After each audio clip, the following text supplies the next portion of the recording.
Assalamualaikum warahmatullahi wabarakatuh. Selamat siang teman-teman.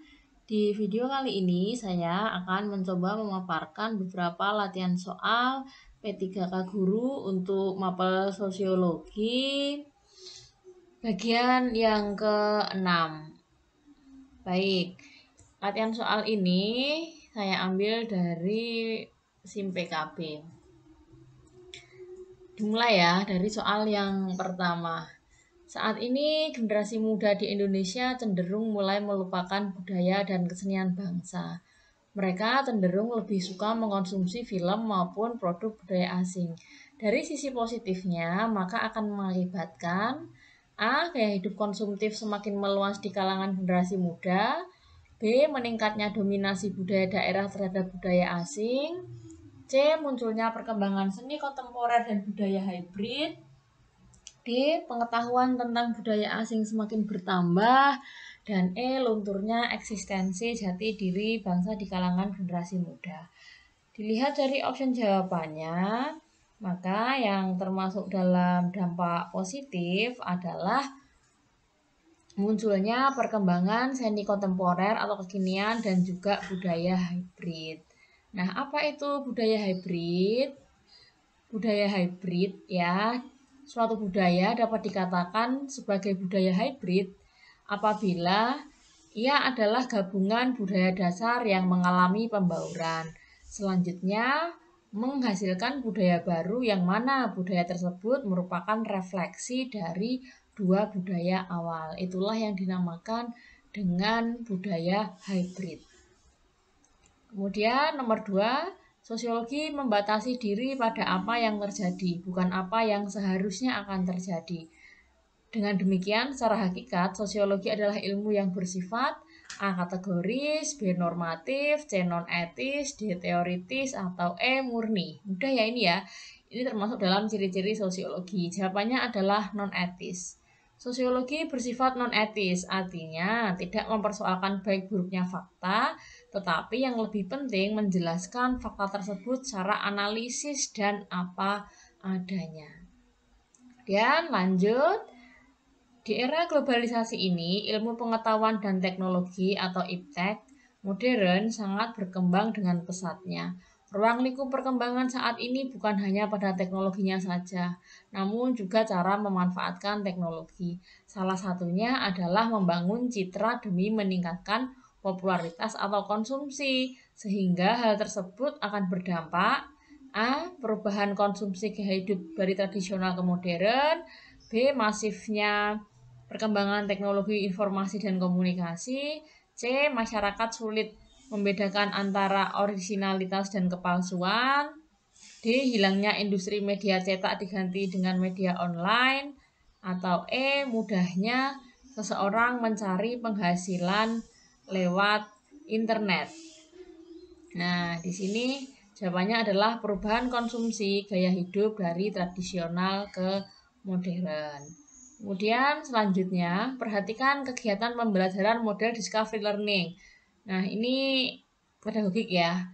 Peserta didik perwakilan kelompok mendemonstrasikan dan menyajikan hasil penemuan mereka dengan membuktikan. Nah, kata kuncinya adalah membuktikan bahwa 5 benda yang ditemukan tersebut ketika dipindahkan atau diletakkan di tempat lain, bentuknya tidak berubah mengikuti wadah bendanya.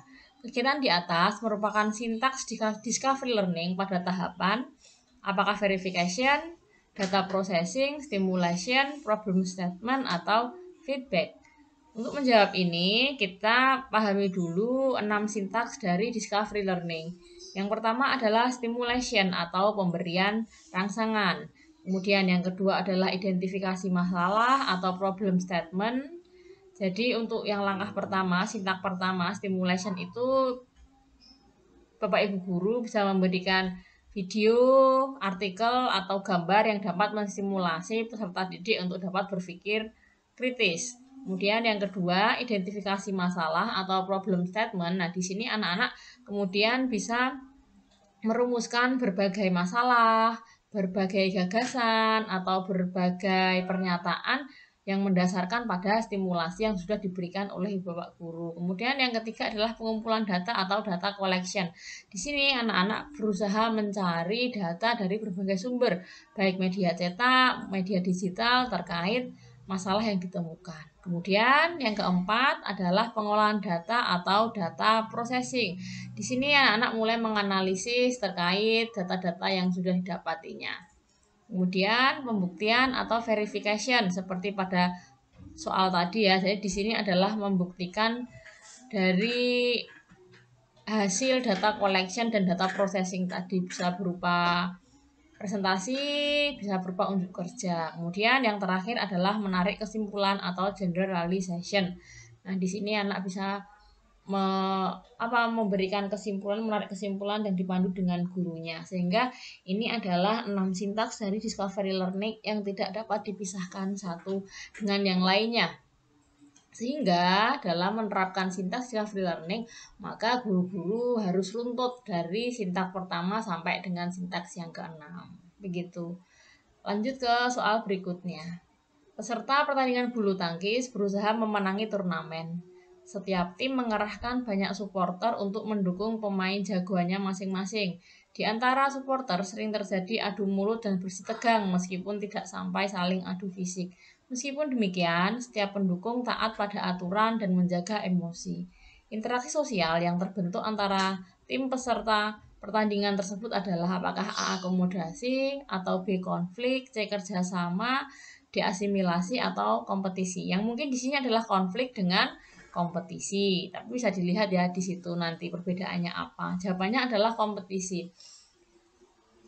Apa sih kompetisi itu? Menurut Bregman di bukunya di tahun 1993, kompetisi adalah aktivitas dalam mencapai tujuan dengan cara mengalahkan orang lain atau kelompok. Individu atau kelompok memilih untuk berkompetisi tergantung dari struktur reward dari dalam suatu situasi. Sedangkan konflik menurut Ali Syahbana di dalam bukunya di tahun 1986 mengartikan bahwa konflik adalah perbedaan pendapat dan pandangan di antara kelompok-kelompok masyarakat yang akan mencapai nilai yang sama. Kemudian selanjutnya, nilai dan norma sosial yang mendasari berbagai interaksi dan proses sosial pada dekade tahun 1990-an tentu berbeda dengan dekade 2000-an. Akibatnya, di antara individu atau kelompok dalam masyarakat dapat berbeda persepsi tentang suatu gejolak sosial, terutama yang berkaitan dengan penerimaan atau penolakan nilai dan norma. Hal ini dapat menimbulkan konflik di antara kelompok-kelompok. Faktor penyebab konflik tersebut bersumber pada apakah perbedaan kepentingan, atau perubahan zaman, atau pergeseran pandangan, atau perbedaan usia, dan perubahan sosial. Mana kira-kira? Nah, kita lihat dulu, konflik itu adalah proses pencapaian tujuan dengan cara melemahkan pihak lawan tanpa memperhatikan norma dan nilai yang berlaku. Maka kita harus bisa mengidentifikasi faktor penyebab konflik sosial itu sendiri, yang meliputi yang pertama perbedaan perorangan atau perbedaan individual, yang kedua perbedaan kebudayaan, yang ketiga perbedaan kepentingan, dan yang keempat adalah perubahan sosial yang terlalu cepat. Maka dilihat dari soal tadi, perbedaan nilai norma dari dekade tahun 1990-an dengan dekade tahun 2000-an itu kan sangat berbeda. Maka jawaban dari soal tadi adalah perubahan sosial. Demikian teman-teman pembahasan latihan soal P3K untuk guru sosiologi bagian yang ke-6. Semoga bermanfaat. Kita berjumpa lagi dalam video berikutnya. Terima kasih. Wassalamualaikum warahmatullahi wabarakatuh.